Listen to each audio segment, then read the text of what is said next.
Assalamualaikum warahmatullahi wabarakatuh. Kami dari kelompok 3 ingin menjelaskan tentang bab 5 mengenai telaah kritis tentang ilmu. Nama saya Raffi Akbar Farezi. Nama saya Bima Orensia. Nama saya Lutfia Sabrina. Pengantar. Sebagai seorang ilmuwan, sangat perlu untuk menelaah berbagai konsep maupun teori yang ada untuk menuju kebenaran. Ilmu pada dasarnya ditunjukkan untuk mencapai kesejahteraan manusia. Tetapi, kenyataannya ilmu dan teknologi terkadang malah mencelakakan manusia.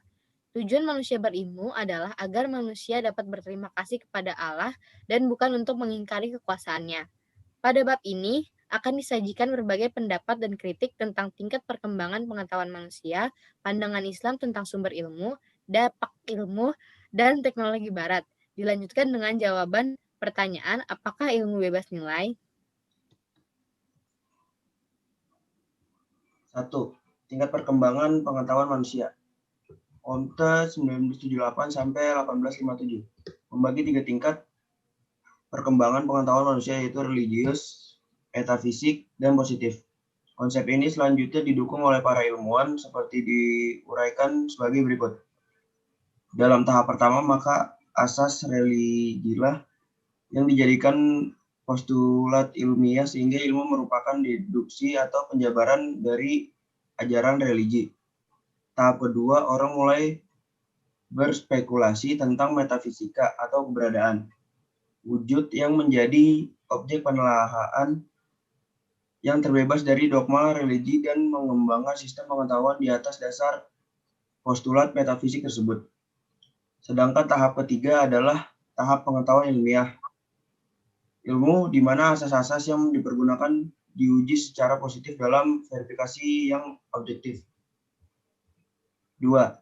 Dampak ilmu dan teknologi barat. Rasio panca indera jauh dari wahyu dan tuntutan ilahi.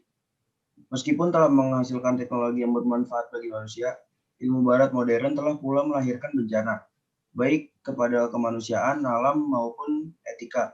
Akibat paham materialisme, maka terjadi penjajahan dan kolonisasi. Ribuan bahkan jutaan nyawa manusia melayang. Perbudakan terjadi dan kekayaan alam dieksploitasi. Harun Yahya dalam bukunya The Disaster Darwinism Brought to Humanity menggambarkan berbagai bencana manusia yang ditimbulkan akibat Darwinisme, diantaranya berupa rasisme dan kolonialisme. 3. Apakah ilmu bebas nilai? Kesimpulan yang diperoleh dari buku Filsafat Ilmu Perspektif Barat dan Islam pada halaman 232 disimpulkan bahwa ilmu itu oleh nilai dan tidak netral dan penuh dengan keterikatan subjektif. Diskusi tentang apakah ilmu itu netral dalam arti bebas nilai atau tidak sudah berlangsung lama. Khairul Umam menulis, sejak munculnya kembali teosentris, ilmuwan rasionalisme yang bersikukuh dalam pendiriannya terus berjuang untuk membebaskan diri dari mitos dan berusaha mengembalikan citra rasionalismenya.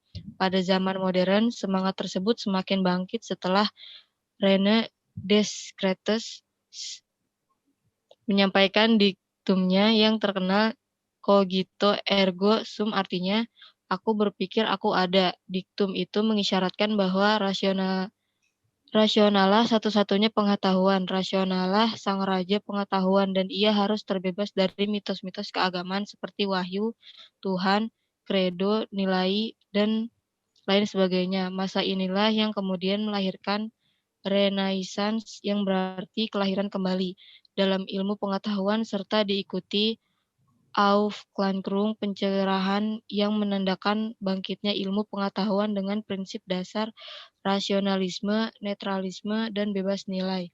Ide ini berkembang seiring dengan perkembangannya sains dan teknologi barat, bermula dari para filsuf Inggris seperti David Hume dan John Locke, yang memberikan reaksi keras terhadap pemikiran rasionalisme. Kemudian pendapat legitimasi pada zaman modern ketika muncul filsafat positif yang dimotori oleh Auguste Comte. Comte adalah ilmuwan, penemu istilah sosiolog, dan kemudian dijuluki sebagai Bapak Psikologi Modern. Bapak Sosiologi Modern. Comte lah yang memperkenalkan aliran positivisme dalam sains. Di antara ciri-ciri positivisme adalah bahwa ilmu pengetahuan dipandang sebagai sesuatu yang bebas nilai atau netral atau objektif. Inilah yang menjadi dasar prinsip filosofis pemikiran positivisme. Paham ini mencoba memberi garis demarkasi antara fakta dan nilai. Fakta berdiri sendiri di luar nilai, dengan begitu imparsial netral. Ciri lain adalah mekanisme, yaitu paham yang mengatakan bahwa semua gejala alam dapat dijelaskan secara mekanikal determinis, seperti layaknya mesin. Menurut ilmuwan barat empirisme dalam sains, semakin mengarah pada ide netralitas sains. Teori dan metode ilmiah dibangun dengan suatu pandangan bahwa sains itu empiris, objektif, dan logis, sehingga dengan begitu bersifat netral. Meskipun pandangan ilmu bebas nilai itu tidak sesuai dengan pandangan Islam, akan tetapi kenyataannya pandangan tersebut saat ini mengalami kemajuan yang pesat di bidang sains. Sains menunjukkan manfaat bagi banyak orang, sehingga pandangan ilmu bebas nilai itu benar-benar menjadi prinsip para ilmuwan dalam mengembangkan pengetahuannya, terutama di bidang telaah kritis ilmu pengetahuan alam. Hal ini menambah kesulitan bagi pandangan ilmu tidak bebas nilai untuk memahamkannya kepada para ilmuwan modern, termasuk di dalamnya ilmuwan muslim. 4. Epistemologi Barat dan Timur. Pendekatan epistemologi yang digunakan oleh filosof Barat berbeda dengan pendekatan epistemologi yang digunakan oleh filosof Timur. Para filsuf Barat dan citra tradisi epistemologi Barat menggunakan pendekatan realitas yang berdasarkan pada akal budi atau rasio, yang kemudian diabstraksikan menjadi suatu ilmu. 2. Mempunyai suatu sistem, suatu rumusan abstrak yang merangkum seluruh alam semesta. Kesimpulan abstraksi ditetapkan dengan analisis rasionya. 3. Lebih memusatkan perhatian pada kemampuan akal budi dalam menganalisis data empiris dan dirumuskan dalam bahasa yang efisien dan efektif. Sedangkan filsuf Timur dan citra tradisi epistemologi Timur. 1. Pikiran Timur banyak disampaikan sebagai bentuk ungkapan hati dan perasaan serta mengungkapkan pemikirannya dalam bentuk tradisi simbol. 2. Menggunakan pendekatan secara holistik dalam mencari dan memperoleh pengetahuan. Pengetahuan yang diperoleh manusia bisa langsung tanpa media, tetapi juga bisa tidak langsung dengan menggunakan alat atau simbol. 3. Lebih meletakkan tujuan pengetahuannya pada kebijaksanaan hidup. Pengetahuan intelektual saja tidak akan mampu membuat seseorang menghayati hidupnya secara lebih baik. Akibatnya di Timur kurang ada spesialisasi pengetahuan seperti di Barat. Periode Buddhisme sebelum Socrates terjadi upaya mencari kebenaran tentang eksistensi manusia. 2. Pengelakan kultural yaitu Buddhisme dan Islam. Buddhisme di India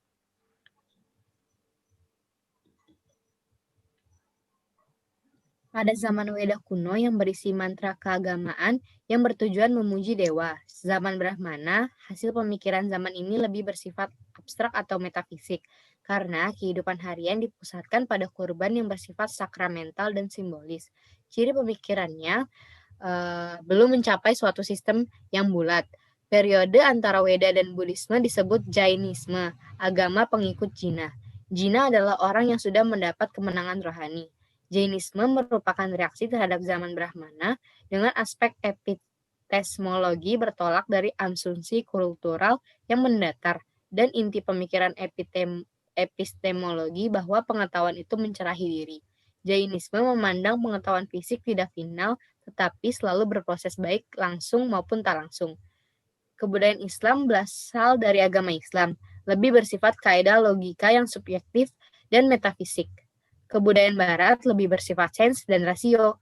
Walaupun kebudayaan Islam dan Barat dengan landasan yang berbeda, namun demikian masih satu ikatan sebagai manusia. Pada sisi lain, kebudayaan Barat berdasarkan kebudayaan sistem ekonomi, yaitu tunduk pada dunia ekonomi, di mana segala sesuatu dicari keuntungan materi secara kolektif maupun individu. Kebudayaan Islam lahir atas dasar rohani dan mengajak manusia menyadari hubungan dengan alam. Rukun Islam ada 5 dan rukun iman ada 6. Mengajak, mendidik, melatih diri, dan memberikan hati setiap insan untuk kebaikan. Keyakinan tentang Tuhan Yang Maha Esa, setiap insan merenungi lebih dalam dan tiada terbatas. Yakin akan kelemahan dirinya dibantu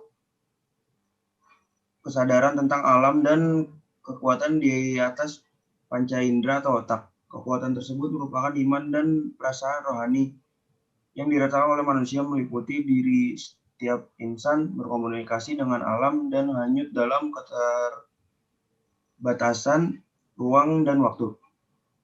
Menurut Haikal, filsafat Islam berdasarkan kepercayaan agama Islam bersifat subjektif dan metafisika.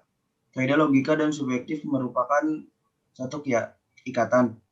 Hal ini berbeda dengan budaya Barat yang berdasarkan sosial dan rasio.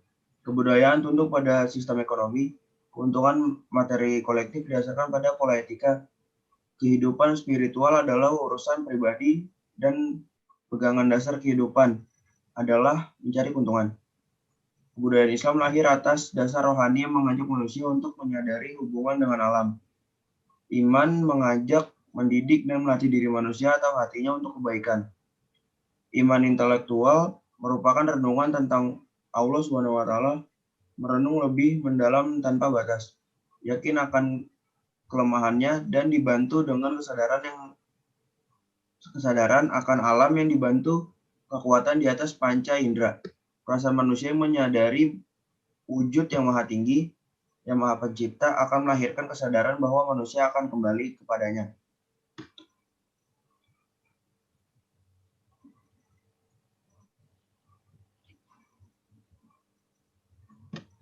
Jadi ada sebuah quote dari Pele yang mengatakan, "Success is not accident, it is hard work, perseverance, learning, studying, sacrifice, and most of all, love of what you are doing or learning to do."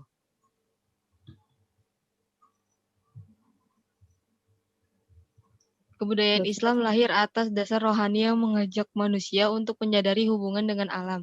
Iman mengajak, mendidik, dan melatih diri manusia atau hatinya untuk kebaikan. Iman intelektual merupakan renungan tentang Allah SWT, merenung lebih mendalam tanpa batas, yakin akan kelemahannya, dan dibantu dengan kesadaran akan alam yang dibantu kekuatan di atas panca indera. Perasaan manusia yang menyadari wujud yang maha tinggi, yang maha pencipta akan melahirkan kesadaran bahwa manusia akan kembali kepadanya.